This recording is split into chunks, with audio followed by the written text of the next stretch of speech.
बिस्मिल्लाहिर्रहमानिर्रहीम। आज हमारा टॉपिक है सेकंड ईयर का सेकंड टॉपिक है electric field and electric pillar intensity. Electric field and electric field intensity, इसके दो पॉइंट है। पहला है इलेक्ट्रिक फील्ड। इलेक्ट्रिक फील्ड को पहले हम डिफाइन करेंगे कि what is electric field. Electric field का डेफिनेशन है कि the space around a charge in which it exerts force on the other charge is called electric field। कि चार्ज के गिर्द वाला का जिसमें ये किसी दूसरे चार्ज पर फोर्स लगाता है, इस इलाके का नाम है, इस फील्ड का नाम है इलेक्ट्रिक फील्ड। अब बास पॉइंट पर ये फील्ड जो है ये स्ट्रॉन्ग होगा, इसकी स्ट्रेंथ ज्यादा होगी। बास पॉइंट पर इसकी स्ट्रेंथ कम होगी। तो मुख्तलिफ पॉइंट पर इस फील्ड का जो स्ट्रेंथ है, इस स्ट्रेंथ का नाम है इलेक्ट्रिक पिलर इंटेंसिटी। अब इसके स्ट्रेंथ को मालूम करने के लिए ये जो पहला चार्ज है जिसने ये फील्ड बनाया है, इसका नाम है सोर्स चार्ज।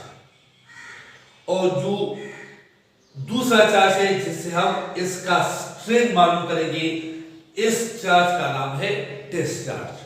तो जब आपने इसको रखा, अगर ये फील्ड स्ट्रॉन्ग है तो इस टेस्ट चार्ज पर ज्यादा फोर्स लगेगा।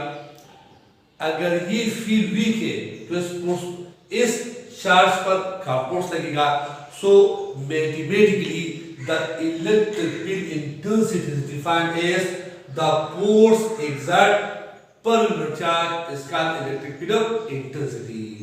The force exerted per unit charge is called electric field intensity। Electric field intensity ये भी वेक्टर क्वांटिटी है, क्योंकि फोर्स वेक्टर है, तो जब फोर्स वेक्टर होगा तो इलेक्ट्रिक फील्ड भी वेक्टर होगा। इसका यूनिट है न्यूटन, इसका है कूलम। सो न्यूटन पर coulomb is the unit of electric field intensity. अब इसके लिए आपने एक हेडिंग देना है कि electric field intensity due to a point charge.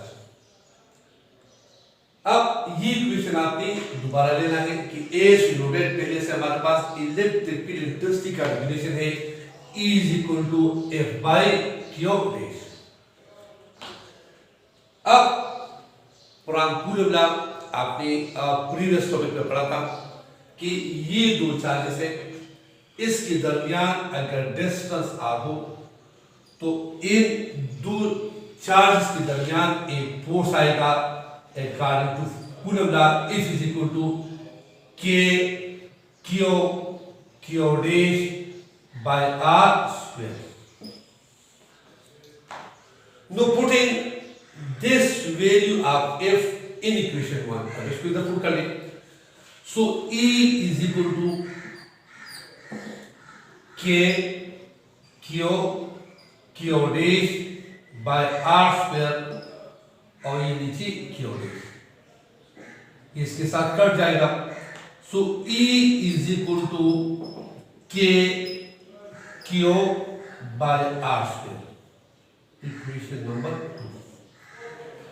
याद रखिए, जब भी आप कोई भी इक्वेशन आप डिराइव कर लें तो आखिर में इसको एक्सप्लेन करना जरूरी होता है, अदरवाइज आपसे फिर मार्क्स काटेंगे कि आया ये जो इक्वेशन है इसका क्या मतलब है। आपने जो इक्वेशन निकाला व्हाट इट से, ये आपको क्या बता रहा है। तो इसके नीचे आपने एक दो लाइन लिखते हैं कि दिस इक्वेशन शो दैट, ये इक्वेशन हमें बताता है कि the electric field intensity E directly proportional to charge. क्यों? कि जितना चार्ज ज्यादा होगा उसकी गिर्द फील्ड स्ट्रॉन्ग होगा, और जितना चार्ज कम होगा उसकी गिर्द फील्ड कम होगा। जिसका आपने पढ़ा है पीरियोडिक टेबल में, आपने पढ़ा होगा कि पीरियोडिक टेबल में कि जब हम एलोंग रो जाते हैं तो आयनाइजेशन एनर्जी बढ़ती है। ये क्यों?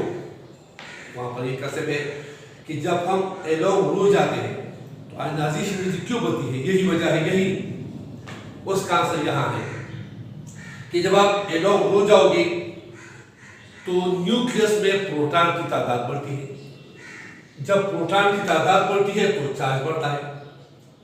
जब चार्ज बढ़ेगा तो इलेक्ट्रिक फील्ड बढ़ेगा। जब इलेक्ट्रिक फील्ड बढ़ेगा तो फोर्स बढ़ेगा। यानी इलेक्ट्रॉन को फिर निकालने के लिए ज्यादा फोर्स रिक्वायर्ड होगा। इलेक्ट्रॉन को निकालने के लिए ज्यादा एनर्जी रिक्वायर्ड है, जिसको कहते हैं आयनाइजेशन एनर्जी। दूसरा पॉइंट ये है कि the electric field intensity is inversely proportional to the square of the distance.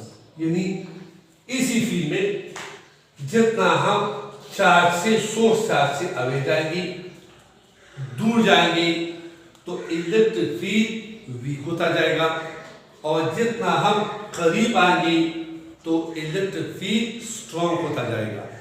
यही आपकी दूसरा पॉइंट आप ये भी टेबल में आपने पढ़ा है कि जब हम कानून के थ्रू आते हैं, ऊपर से नीचे आते हैं, तो वहां पर आयनाइजेशन एनर्जी कम होती है। क्यों? क्योंकि जब आप नीचे आओगे एक एक शेल बढ़ेगा, तो जब एक एक शेल बढ़ेगा तो रेडियस बढ़ेगा, और जब रेडियस बढ़ेगा तो इलेक्ट्रिक फील्ड कम होता जाएगा। तो ये दो पॉइंट है जहां पर वहां पर इसके एक्सप्लेनेशन है ये कि इलेक्ट्रिक फील्ड इंटेंसिटी जो है, strength of the electric field दो चीजों पर डिपेंड करता है। Directly proportional to the charge. Greater the charge, stronger the field, less is the charge, weaker the field.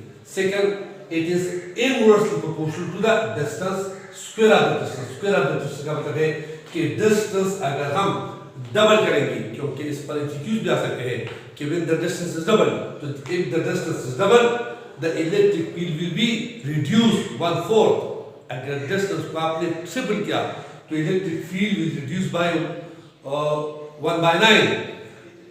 तो ये आपका मुख्तलिफ किस्म की एमसीक्यूज पर बन सकते हैं। इंट्रोडक्शन में भी आपका है दे सकता है। ये टॉपिक मैं फिर दोबारा रिवाइज करता हूँ। इसकी जो मेन पॉइंट है कि पहला क्या है, आपने पहले इसका डिफिनेशन देखना है। फर्स्ट डिफिनेशन क्या है, इसके साथ ये सिंपल सा डायग्राम आपके पास पेंसिल से हो तो और भी अच्छी बात होगी कि the space around the charge in which it exert force on the other charge, this space is called electric field. ठीक है, अब इसका जो स्ट्रेंथ है, the strength of the electric field at any point is called electric field intensity. To find the strength of the electric field intensity, let us consider a charge Q। This charge Q is called source charge. To find the strength, we place another charge Q dash.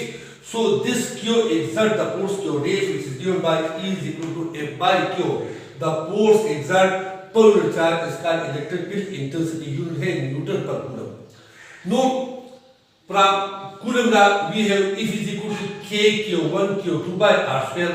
Now putting the value of F, putting cancel Q raised to E is equal to K Q by R square, और ये आ हमें कि electric field depend upon two factor. First, the quantity of charge, second inversely proportional to the square of the distance from the charge. This mean by increasing the distance the force will be, the electric field will be decrease. ठीक है, तो ये आपका टॉपिक था, simple topic है electric field intensity. फिर भी अगर कोई क्वेश्चन आप कमेंट में कर सकते हैं। Thank you.